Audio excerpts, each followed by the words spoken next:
Merci à toi d'avoir cliqué sur cette vidéo comme tu as pu le voir au titre et à la miniature. Aujourd'hui, vidéo critique sur la bataille de Gaulle, l'âge de fer, le premier film, la partie 1 de ce film-là. Je l'ai vu au Festival de Cannes, voilà, petite truc cérémonie comme vous voyez à l'écran. Ah, on flex un petit peu.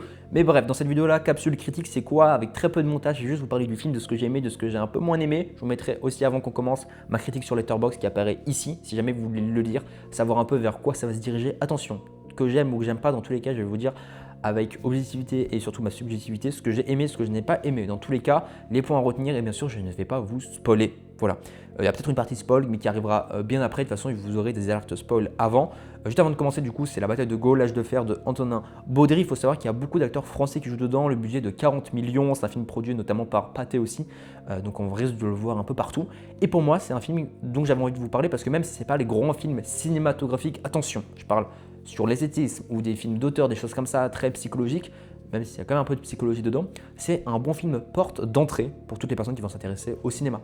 Comme un peu Le Comte de Monte Cristo, sorti en 2024, je crois que c'était ça, 2024, 23, 22 peut-être, où ça a permis à beaucoup de personnes qui s'intéressaient au cinéma, pas forcément des jeunes, pas forcément des vieux, un peu tout le monde, ou à des gens juste qui aiment le cinéma mais qui vont peut-être une ou deux fois dans l'année, d'y aller et de se rendre compte qu'en fait la France peut aussi faire des gros films.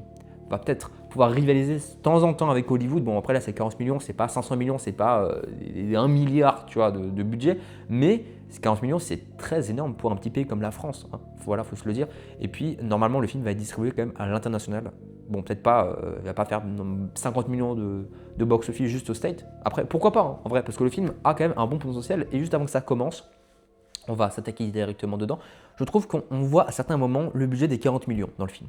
Mais ce qui est à retenir, c'est que ce n'est pas un film de guerre, mais c'est un film sur la guerre, en tout cas sur la partie 1. Ce qui veut dire que vous allez avoir des scènes de bataille pour ceux qui s'intéressent directement, rentrent dans le sujet, mais vous n'allez pas avoir des scènes de bataille à l'américaine, où tu vois qu'il y a 50 millions avec 20 millions de tanks, parce que tout simplement ils n'avaient pas le budget pour, mais on voit quand même des scènes de bataille. Mais attention, j'aurais peut-être aimé avoir plus de grandes scènes de bataille, mais attention, c'est quand même extrêmement bien. Sinon, en parlant des acteurs, tous les acteurs jouent bien. Grosse performance pour moi de Benoît Magimel, qui pour le coup est extraordinaire. Il joue absolument parfaitement son rôle. Après, tout le monde joue son rôle extrêmement bien. Comment il s'appelle? C'est Simon Abkarian qui joue du coup le Charles de Gaulle, donc le général de Gaulle, qui lui joue très bien. Et pour le coup, c'est une performance absolument folle. Un peu, notamment pour ceux qui ont pu le voir, le biopic sur Charles Aznavour, pour moi, c'est presque pareil. C'est-à-dire que c'est des acteurs qui jouent très, très, très, très bien.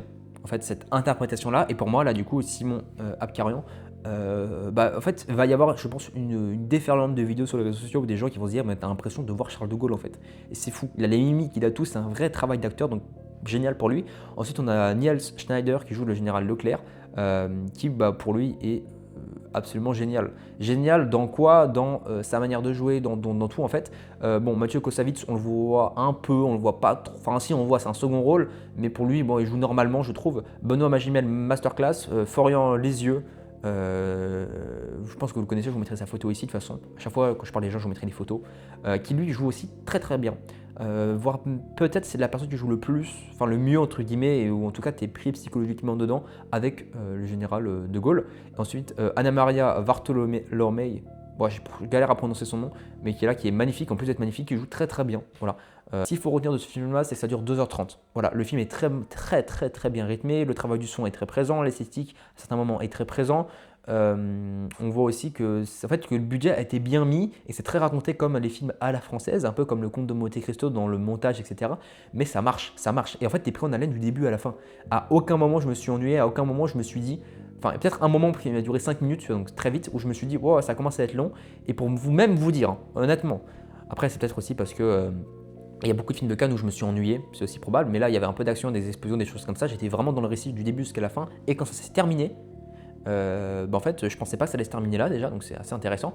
Et en plus de ça, je me suis dit, waouh, dès que ça s'est terminé, dans mon cerveau, je me suis fait, wesh, ça fait déjà 2h40, alors que moi j'avais l'impression que ça faisait à peu près 2 heures, quoi. Donc c'est très intéressant pour le coup. Et honnêtement, c'est un film à voir en famille, avec tout le monde. Voilà, il n'y a pas des scènes qui vont vous traumatiser. Il y a des scènes de guerre, des scènes par-ci par-là. Mais voilà, c'est pas traumatisant. Je crois que ça va être interdit peut-être au tout public ou peut-être au moins de 10 ans ou moins de 12 ans, donc ça va.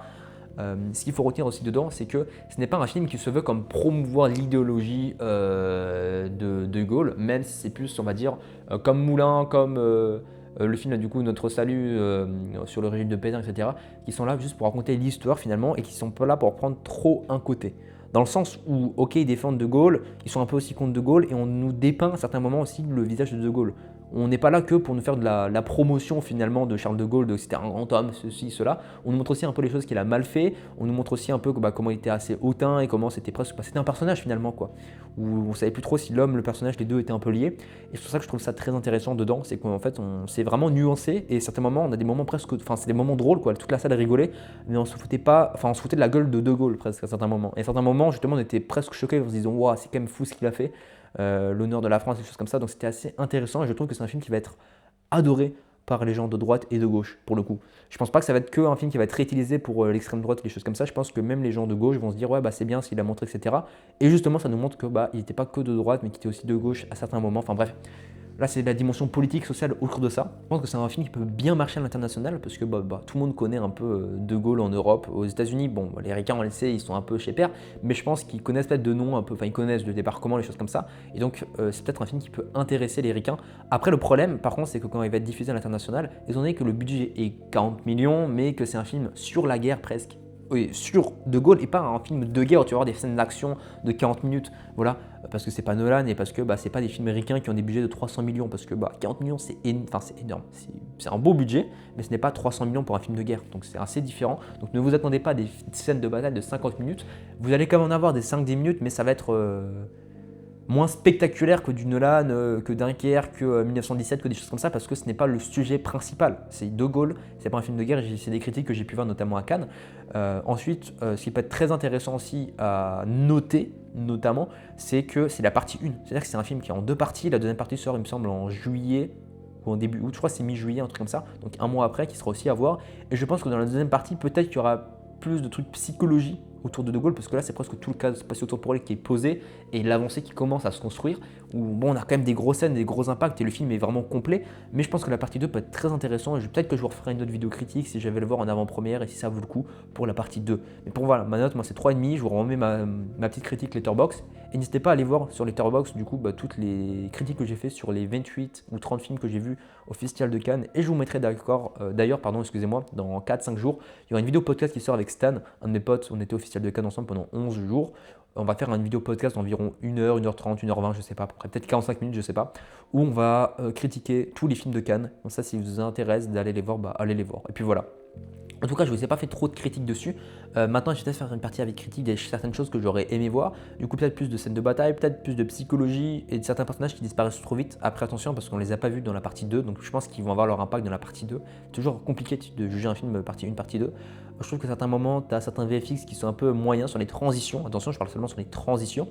Et je trouve qu'il y a des rôles qui ne sont pas forcément nécessaires, non, c'est pas qu'ils ne sont pas nécessaires, mais c'est que j'aurais aimé peut-être en savoir plus, notamment le général qui meurt assez bêtement à la fin, assassiné par le gosse. D'accord, en fait, je trouve ça impactant, mais d'un côté, c'est peut-être trop vite, j'aurais peut-être aimé en savoir plus sur la psychologie du général français des troupes marines, etc. Et je trouve qu'on comprend à l'acte du jeune qui l'assassine, etc. Parce que tout à cause de lui, du général, etc. Et il s'attendait à avoir De Gaulle, il ne s'attendait pas à avoir le général français des troupes maritimes, etc. Sous le commandement de Pétain. Mais je trouve que ça, comment dire, en fait, c'est pas son acte n'est pas disproportionné parce que c'est un temps de guerre, etc. C'est pas ça ce que je dis, mais je trouve que je me suis presque posé une question comme il faudrait peut-être une scène encore plus avant l'assassinat, juste pour qu'on se rende compte un peu de la psychologie dans laquelle il est. Parce que là, je trouve que c'est une séquence qui dure 1 minute, 2 minutes, et il assassine, c'est fini. Bon, je trouvais ça peut-être un peu. J'aurais aimé en voir peut-être un peu plus. Et c'est moi, je pense qu'on me rajoute une séquence comme ça, une autre séquence de guerre un peu plus filmée de manière moins traditionnelle, entre guillemets. C'est aussi un point rouge du film, et ça aurait été très intéressant, et moi ça m'aurait fait kiffer. Voilà, c'est la fin de cette vidéo. N'hésitez pas à liker, à vous abonner, à commenter, puis on se retrouve dans quelques jours pour la vidéo podcast sur tous les films de Cannes. Peace, c'était Melvin, c'était mobile.fr, abonnez-vous, peace.